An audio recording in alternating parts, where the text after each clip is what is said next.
why was Renee Good unfortunately and tragically killed? Are you asking me my Yeah. opinion? Because an ICE agent acted recklessly and killed her unjustifiably. Oh, okay. So you're a biased reporter with a left-wing opinion. What do you want me to do? Yeah, because you're a left-wing hack. You're not a reporter. You're posing in this room as a journalist, and it's so clear by the premise of your question. Well, there you have Karoline Leavitt calling out one reporter's liberal bias in the White House briefing room today. Let's bring in conservative commentator Alicia Krause and the host of A Home That Heals podcast, one of America's great former TV news anchors, Dee Sarton. It's great to have you on, both of you. Dee, to you first. You heard Karoline Leavitt there. She was actually going back and forth, kind of a pretty rough back and forth with Niall Stanage, the White House columnist for The Hill. He had clearly made up his mind prior to the question being asked. So that's one thing. What do you think? Does that concern you at all, Dee?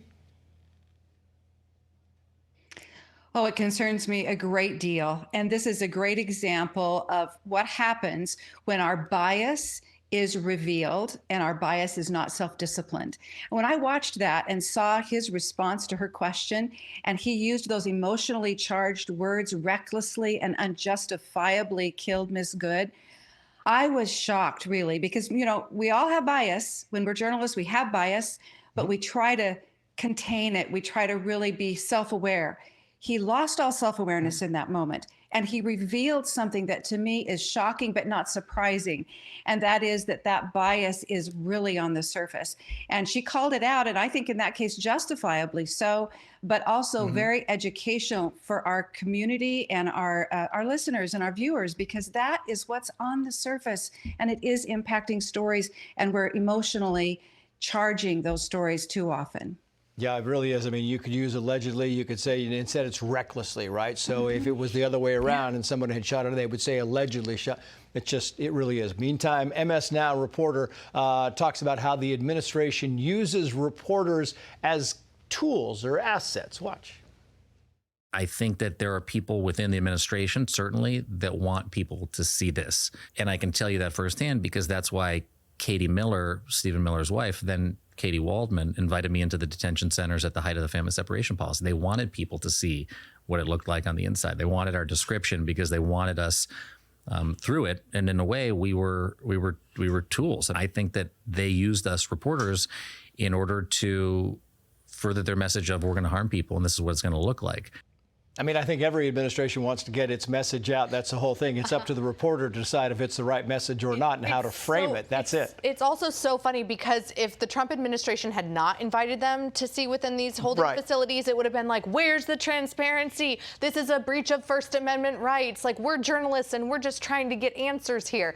Also, many a time, the Biden administration, the Obama administration gave the same types of reporters firsthand access, and they were complicit in covering up things that the Obama administration was doing that was unconstitutional, or I don't know, admitting way after the fact that they knew that Joe Biden was incompetent and not capable of running the United States of America because of all of the issues that he was having behind the scenes. So it's like they want to have their cake and eat it too. If this was a Democratic president, they would be loving having this access, but because it's Trump, no. The omissions under the Biden administration were unbelievable.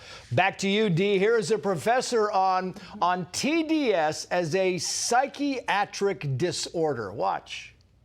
All of the highfalutin folks with the progressive lisp have taken on certain affectations. Donald Trump comes along and he doesn't exemplify those traits. So if he can ascend to the highest office in the world, this invalidates all of the effort that I have put into fabricating my own personhood as a progressive person. So yes, you are right. TDS is a psychiatric disorder due to emotional processing rather than cognitive processing.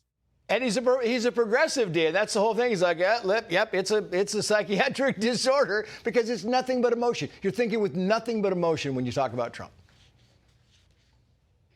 When I heard him juxtapose those thoughts, you know, emotional processing versus cognitive processing, it just was a puzzle piece coming together for me because I really have been trying to listen to the other side on all of these issues that we talk about here. to understand how they can see things so differently than I do. People that I care about, people that I have respected.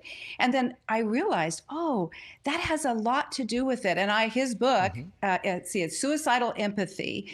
It's been on my radar now for a little while, because the whole idea of this level of compassion, I want to think I'm a compassionate person, but I also want to believe that I can think rationally and look at societal outcomes, look at the common sense that you talk about so often, how these things work, so that you can kind of reason and make better judgments on these cases.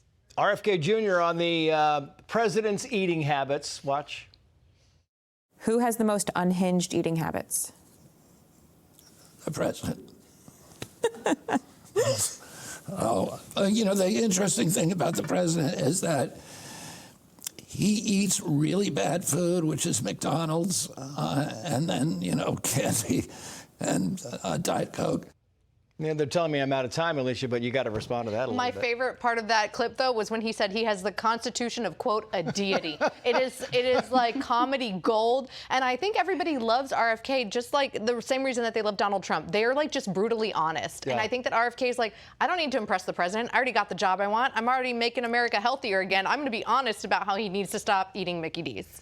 Hey everyone, I'm Emily Compagno. Catch me and my co-hosts Harris Faulkner and Kaylee McEnany on Outnumbered every weekday at 12 p.m. Eastern, or set your DVR. Also, don't forget to subscribe to the Fox News YouTube page for daily highlights.